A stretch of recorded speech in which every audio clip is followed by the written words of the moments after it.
Hey guys, welcome back. In this video, I'm going to show you how to turn off long comments on Wix.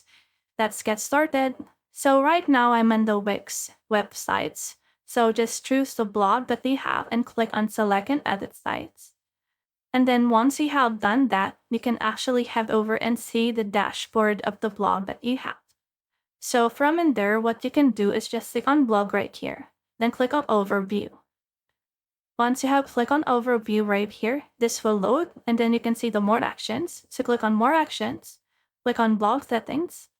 Once you have done that, just scroll down a little bit and you should be able to see this comments and ratings.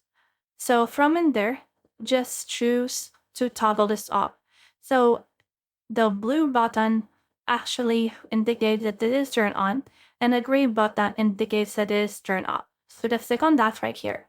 Then as you can see, the comments has been turned off. And then people won't be able to comment on your blog posts again. Once you have done that, click on save right here. And once you have clicked on save, it will be saved on your settings. So that's the whole process. I hope this video helped you to turn off bug comments on Wix. If you have found this video helpful, simply leave a like below or subscribe because it helps reach more people. See you soon.